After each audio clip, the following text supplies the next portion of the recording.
When the M24 Chaffee came into service, the 75mm gun was considered a substantial improvement and it was very well regarded. However, it was also very soon discovered that the 75 just wasn't good enough either, and there was a program started to mount a high-velocity 76. This was the T-37. After a couple of phases of development, the T-37 eventually evolved into the T-41.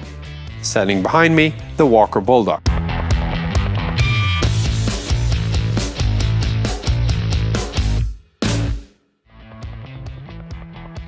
You start off with an 8-cylinder Continental engine, cranking out 500 horsepower. Now that's a good start for a vehicle that only weighs in at 20 tons. You have 4 crewmen, the assistant driver / bow gunner has been dispensed with, and instead his place is taken up by 76mm ammunition. Driver remains in the front left. He has the automatic transmission system. For steering, he now has a sort of a T-bar system as opposed to individual tillers, and he only has the 2 pedals, the brake and the really big accelerator. The other 3 crewmen, of course, are in the turret. On the left-hand side, you'll find the loader. It services the 76mm with 11 ready rounds.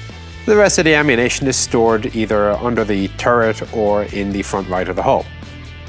On the right-hand side, the gunner has his power and manual traverse controls, as will be expected, and behind him is the commander. The large bustle at the back you would expect might have extra ammunition, but no, it is entirely filled with radios. Remember, it's a light tank, its primary function is reconnaissance, not combat. Although if you have a 76mm, why not shoot at something if something makes itself available to you?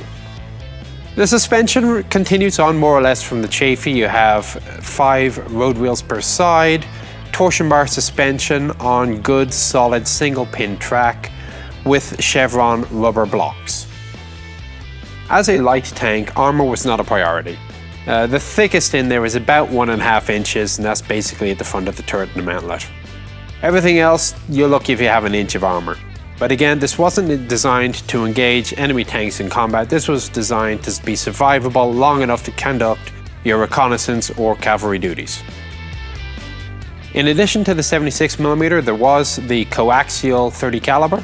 And there was also a pintle mount at the top of the turret for caliber 50 for anti-air or infantry purposes. There was also a pintle mount at the top for the commander for anti-aircraft primarily purposes. The gunner had 2 sights. He had the traditional periscopic sight which went through the turret roof, and he had also the direct vision telescope mounted coaxially to the gun. This telescope is actually hidden behind an armoured shutter. If you have a look at the front of the mantle, you will see where the armoured shutter is, and this gave a little extra protection to that backup sight.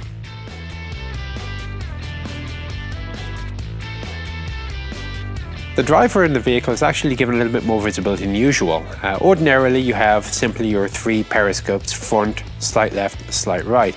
In this case, there is also the possibility of a periscope mounting in the hatch, and he also has one over his left shoulder, which faces slightly to the rear. Not good enough for reversing, but certainly more visibility than he would ordinarily get.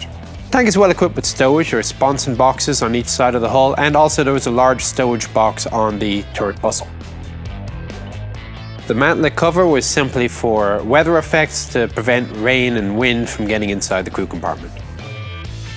The main gun is a 76mm M32, equipped with a T muzzle brake and also a fume extractor to stop the crew inside getting suffocated. Top speed of the vehicle was about 45 miles an hour, which isn't bad. The problem though was that the engine was so fuel hungry that you would run out of fuel after barely 100 miles. And that wasn't at 45 miles an hour. Originally the vehicle was to be named the Bulldog. However, after General Walker was killed in Korea, the vehicle was slightly renamed in his honor and is known as Walker Bulldog. For what it was supposed to do, the M41 was actually very good. It was mobile, it was well armed, it had a good radio system, it would get where it needed to go. However, later an additional requirement was added. It had to be air transportable to fit into the back of the airplanes that were getting bigger and more able to carry tanks. M41 didn't do that job so well, so new light tanks had to enter service to replace them.